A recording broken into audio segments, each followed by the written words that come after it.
سامعین عزیز وقار، آج کی اس نشست میں میں اللہ کے فضل اور احسان کے ساتھ بھینس کی قربانی کے جواز کے دلائل آپ کے سامنے پیش کروں گا۔ تو اس سلسلہ میں میرا پہلا حوالہ، یہ میرے ہاتھ میں کتاب ہے تفسیر ابن ابی حاتم الرازی، لکھنے والے جلیل القدر امام جرح و تعدیل امام ابن ابی حاتم الرازی رحمۃ اللہ علیہ۔ اور سامعین عزیز وقار، اس کتاب کی جلد نمبر 4 ہے اور صفحہ نمبر 33 ہے، اور سامعین عزیز وقار یہ کتاب بیروت لبنان کی چھپی ہوئی ہے۔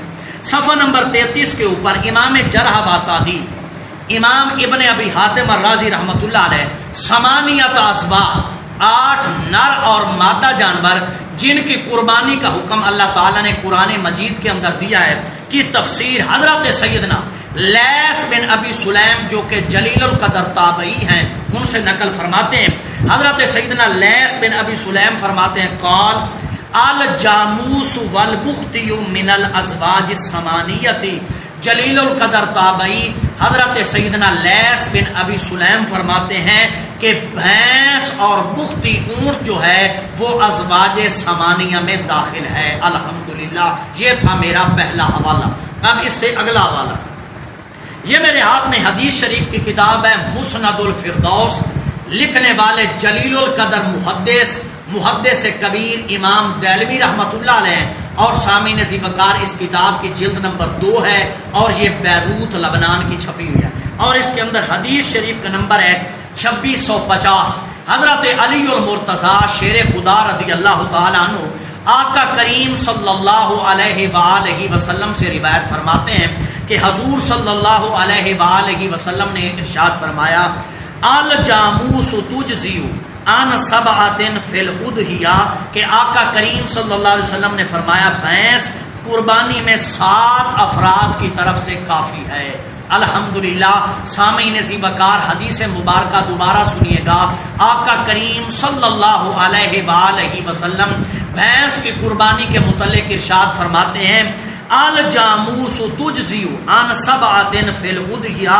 آقا کریم صلی اللہ علیہ وسلم فرماتے ہیں بھینس قربانی میں 7 افراد کی طرف سے کافی ہے۔ الحمدللہ، اب اس سے اگلا حوالہ، یہ میرے ہاتھ میں کتاب ہے مصنف ابن ابی شیبہ، لکھنے والے امام ابن ابی شیبہ رحمۃ اللہ علیہ، اس کی جلد نمبر 3 ہے، اور یہی روایت فتاوی علماء حدیث کے اندر غیر مقلدین کے چوٹی کے علماء نے بھی نقل کی ہے، اور سامعین عزیز وقار فتاوی علماء حدیث کی جلد نمبر 13 ہے، اور سامعین عزیز وقار اس کا صفحہ نمبر 72 ہے۔ نقل کرتے ہیں عن الحسن انہ یقول الجوامیس بمنزلۃ البقر، یعنی امام حسن بصری رحمۃ اللہ علیہ فرماتے ہیں بھینس گائے کے درجہ میں ہے۔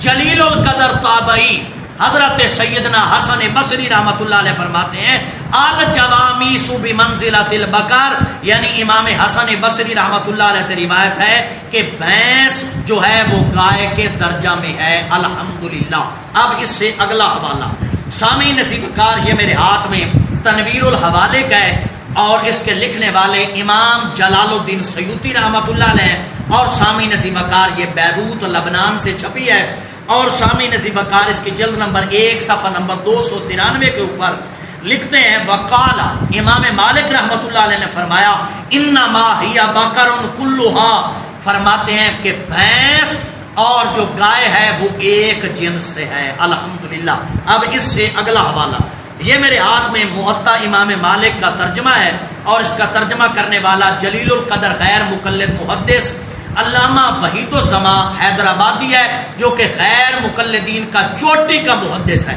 اور سامعین عزیز وقار اس کا صفحہ نمبر 376 ہے۔ امام مالک کے حوالہ سے لکھتا ہے امام مالک نے فرمایا کہ اسی طرح گائے بھینس دونوں ایک جنس ہیں۔ الحمدللہ، دوبارہ سنیے گا، غیر مقلدین کا جلیل القدر چوٹی کا محدث وحید الزمان حیدرآبادی لکھ رہا ہے کہ امام مالک نے فرمایا کہ اسی طرح گائے بھینس دونوں ایک جنس ہیں۔ الحمدللہ، اب اس سے اگلا حوالہ، یہ میرے ہاتھ میں لغت کی جلیل القدر کتاب لسان العرب ہے، لکھنے والے ابن منظور افریقی ہیں، جو سامعین عزیز وقار لغت کے مسلمہ امام ہیں۔ امام ابن منظور الافریقی رحمۃ اللہ علیہ لسان العرب جلد نمبر 3 ہے اور صفحہ نمبر 195 کے اوپر فرماتے ہیں والجاموس نوع من البقر، فرماتے ہیں کہ اہل لغت کا بھی اس بات کے اوپر اتفاق ہے کہ والجاموس نوع من البقر، کہ بھینس جو ہے وہ گائے ہی کی ایک قسم ہے۔ الحمدللہ سامعین ذی وقار، اب اس سے اگلا حوالہ یہ میرے ہاتھ میں کتاب ہے الاجماع محدث ابن المنذر رحمۃ اللہ علیہ کی، اور سامعین ذی وقار یہ بیروت و لبنان کی چھپی ہوئی ہے اور اس کا صفحہ نمبر 22 ہے۔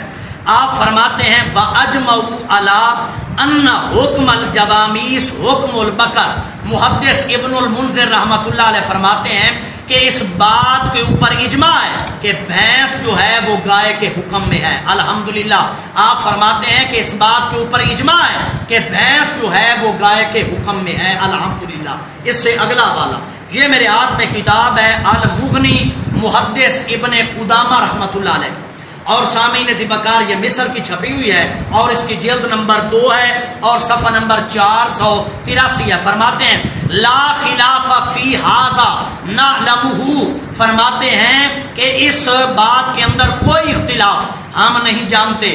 کس بات کے اندر؟ فرماتے ہیں لأن الجواميس من انواع البقر، فرماتے ہیں کہ اس بات کے اوپر اجماع ہے امت کا، کوئی اختلاف نہیں ہے کہ بھینس جو ہے وہ گائے کے حکم میں ہے۔ الحمدللہ یہ تھا امام ابن قدامہ رحمۃ اللہ علیہ کا حوالہ۔ اب اس سے اگلا حوالہ یہ میرے ہاتھ میں کتاب ہے مجموع الفتاوی، مجموع الفتاوی لکھنے والے چوٹی کے غیر مقلدین کے امام اور محدث، غیر مقلدین جن کو اپنا امام پیشوا اور بڑا تسلیم کرتے ہیں، علامہ ابن تیمیہ کا مجموع الفتاوی، اور سامعین ذی وقار اس کی جلد نمبر 25 ہے۔ علامہ ابن تیمیہ لکھتے ہیں اس کے صفحہ نمبر 21 کے اوپر والجواميس بمنزلۃ البقر، کہتے ہیں کہ بھینس جو ہے وہ گائے کے حکم میں ہے۔ پھر آگے لکھتے ہیں کہ اس کے اوپر ابن المنذر رحمۃ اللہ علیہ نے اجماع نقل کیا ہے۔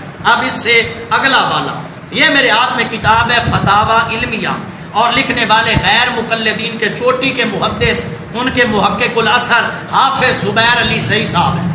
یہ ہے فتاوی علمیہ، جلد نمبر 2 ہے اور اس کے لکھنے والے ہیں حافظ زبیر علی زئی صاحب جو کہ غیر مقلدین کے محدث ہیں۔ لکھتے ہیں اور اس بات پر اجماع ہے کہ بھینسوں کا وہی حکم ہے جو گائیوں کا ہے۔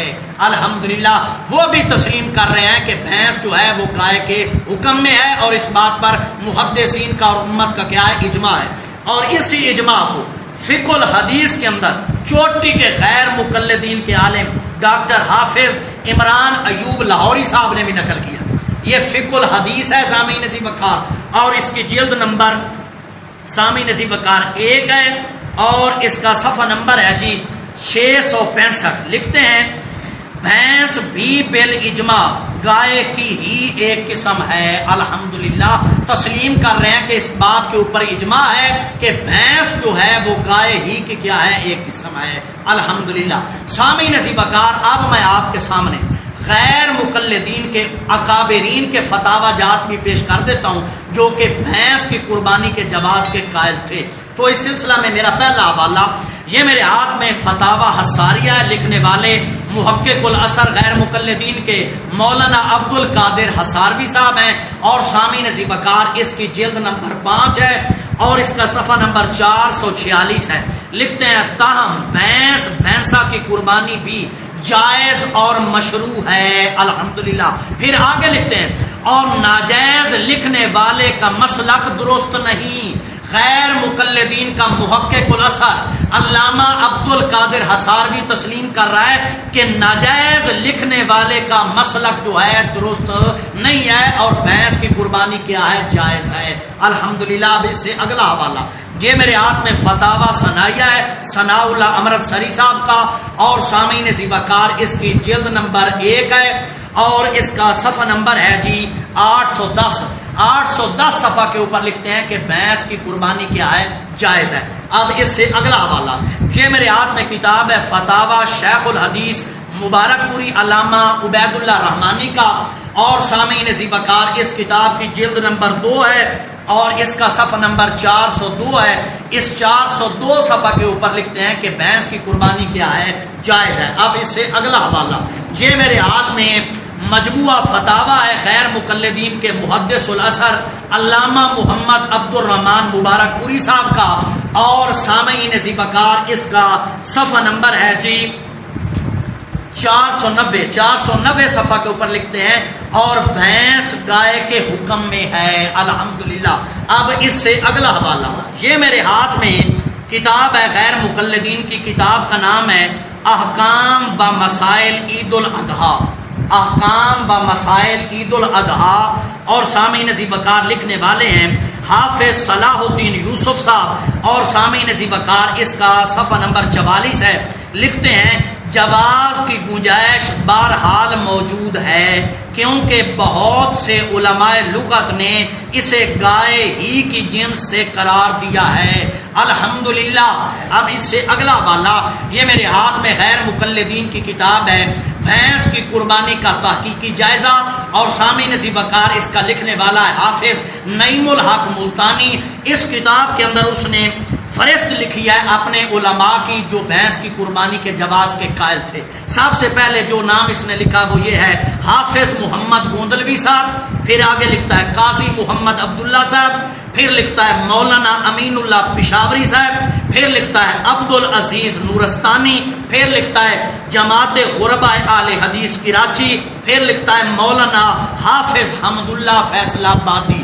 سامعین ذی وقار یہ اکابر غیر مقلدین علماء ہیں جو بھینس کی قربانی کے جواز کے قائل ہیں.